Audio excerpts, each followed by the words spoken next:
बहुत इजी है। आपकी सिर्फ 80 पाउंड यानी कि इंडियन 8,000 रुपये और पाकिस्तानी तकरीबन 30,000 रुपये आपका लगेगा। और अगर आप क्वालिफाइड नर्स पाकिस्तान में हो तो सिर्फ 30,000 में आप इंग्लैंड में आके काम कर रहे होगे। कैसे?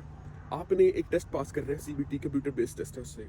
अगर आपने बैचलर्स किया है नर्सिंग में पाकिस्तान से, इंडिया से, और आपको डेफिनेटली नॉलेज तो होगा, आपने पढ़ा होगा, तो आप वो कंप्यूटर बेस्ड टेस्ट देंगे। उसमें MCQs होंगे, जर्नल जो आपने पढ़ा होगा 3-3.5 साल में, सब वही आएगा। तो डेफिनेटली अगर आप अच्छी तरह स्टडीज़ करते हैं तो आप इजीली पास कर लेंगे।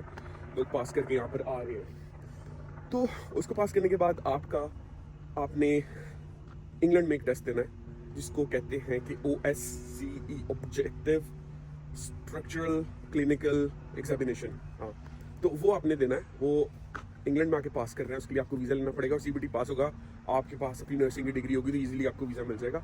तो आपने वीज़ा लेकर आ जाना है इंग्लैंड, और इंग्लैंड में आकर वो टेस्ट पास करना है। जैसे ही आप इंग्लैंड में वो टेस्ट पास करेंगे, ये हेलीकॉप्टर बहुत डिस्टर्ब कर रहा है मेरी वीडियो को।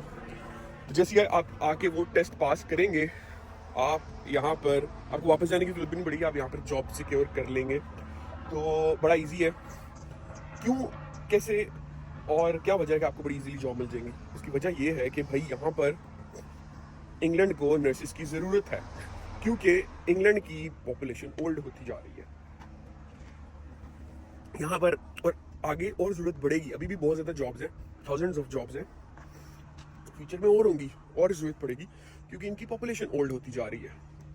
अच्छा, लोग एक और सवाल पूछते हैं कि पॉपुलेशन ओल्ड हो रही है तो यहाँ पर उनको नर्सेज नहीं मिलती, यहाँ पर क्यों नहीं लोग पढ़ के नर्स बनते? उसकी रीज़न ये है कि इनको लगता है, क्योंकि इनकी क्वालिटी ऑफ लाइफ और आपकी क्वालिटी ऑफ लाइफ डिफरेंट है, तो इन लोगों को लगता है कि भाई यार बहुत मुश्किल जॉब है, ये बहुत काम करना पड़ता है, ब्लड देखना पड़ता है, पेशेंट्स को संभालना पड़ता है, और इनके लिए बहुत हेक्टिक है। लेकिन आप अगर पाकिस्तान में या इंडिया में भी आपने एज ए नर्स काम किया है, जहाँ पर 1 घंटे में 20-20 पेशेंट्स को देखना पड़ता है और एक बेड पे 3-3 पेशेंट्स ट्राई होते हैं, ओवर पॉपुलेशन की वजह से क्वालिटी ऑफ लाइफ जीरो है।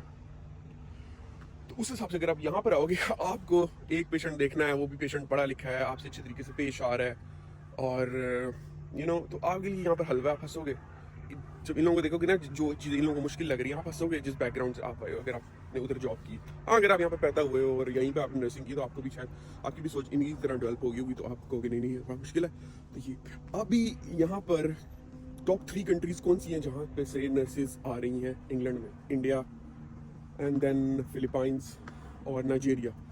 ये 3 कंट्रीज हैं। नाइजीरिया से तो मेल नर्सेज भी बहुत आते हैं, तो मैंने काफ़ी मेल नर्सेज देखे हैं हॉस्पिटल में। अब बात की जाएगी कि पे स्ट्रक्चर क्या है, तो 3,100 से स्टार्टिंग है। तो अगर आप पाकिस्तान में नर्सिंग कर रही हैं और बड़ी तंग है अपनी जॉब से, तो डेफिनेटली दस्ती CBT पास करें, वीज़ा लें, यहाँ पर आएँ। और यहाँ पे जो OSCE टेस्ट है उसकी फ़ी अबाउट 784 पाउंड है। आई एम नॉट श्योर, आप चेक कर लेना NMC की वेबसाइट पे। देन जब आप वो टेस्ट यहाँ पर आके पास कर लोगे, आपने यहाँ पर NMC जो कि यहाँ की नर्सिंग बॉडी है, nursing and midwife council, something like that, अगर मैं गलत हूँ तो चेक कर लेना। NMC में आपने जाना है, वहाँ पर अपने आप को रजिस्टर करना है, अपने टेस्ट जो आपने पास किए हैं CBT उसको अपलोड करना है। आपको विदिन 1 मंथ, अगर आपकी अच्छी CV बनाई हुई है आपने, और विदिन 1 मंथ आपको यहाँ पर जॉब मिलेगी। और आप अभी वहाँ पर मुझे नहीं पता कितने पैसे कमा रहे हैं, लेकिन यहाँ पर आके आप 3100-3200 पाउंड कमा रहे होगे। और फर्दर ऑन अगर आप एक्सपीरियंस गेन करते हो, और तो यही 3100-3200 से आप 4,000 पाउंड पे ऑलमोस्ट आप 50,000 पाउंड कमा रहे होगे, जो कि पाकिस्तान या इंडिया में आई डोंट थिंक सो आप एक साल में इतने कमा सकते हो, यहाँ पर आके कमा रहे होगे। तो डेफिनेटली इनको ज़रूरत है, इनकी आप ज़रूरत पूरी कर रहे हो, ठीक है? तो इनकी ज़रूरत पूरी करें, उस चीज़ का आपको रिवॉर्ड मिल रहा है। And then within 5 years you will be, I think, qualified to be a citizen.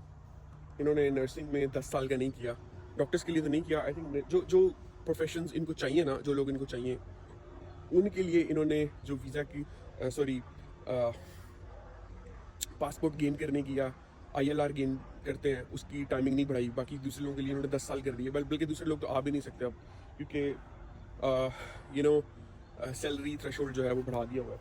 तो डेफिनेटली ये जो नर्सिंग है, और वो बच्चे जिन लोगों ने आई थिंक अभी अपना प्रोफेशन चूज़ नहीं किया, अभी जिन्होंने यूनिवर्सिटीज़ में जाना है, तो डेफिनेटली आप बेसिकली आप पढ़ते किस लिए हो? पैसे कमाने के लिए, कोई प्रोफेशनल बनो, आपको अच्छी ईजी जॉब मिले, आपको मुश्किल काम ना करना पड़े, जिस तरह की मजदूरियाँ ना करनी पड़े, तो इसलिए आप पढ़ रहे होते हैं ना। तो अगर आप नर्सिंग पढ़ लोगे तो जिस चीज़ की डिमांड भी है, इसके लिए ईजी जॉब्स भी हैं। क्यों आपने MBA करना है या ऐसी डिग्रीज लेनी है जिसका कोई फ़ायदा नहीं है, जिसके लिए जॉब के कंपटीशन बहुत ज़्यादा है। जिस तरह आईटी में बहुत लोग जाते जा रहे हैं इंडिया में, तो बहुत ज़्यादा कंपटीशन है।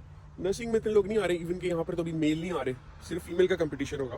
तो आई थिंक पाकिस्तान में जो मर्द हैं, मेल्स हैं, उनको इस फील्ड में आना चाहिए अगर आपने एक बेटर फ्यूचर की तरफ जाना है या बेटर फ्यूचर का। आपने अपना वीज़ा लेना है और टिकट लेनी है, ऑलमोस्ट आपका 1500 से पाउंड लगेगा डेफिनेटली। अगर आपके यहाँ पे कोई रिश्तेदार है उसके पास आके रहें जब आपने टेस्ट देना है।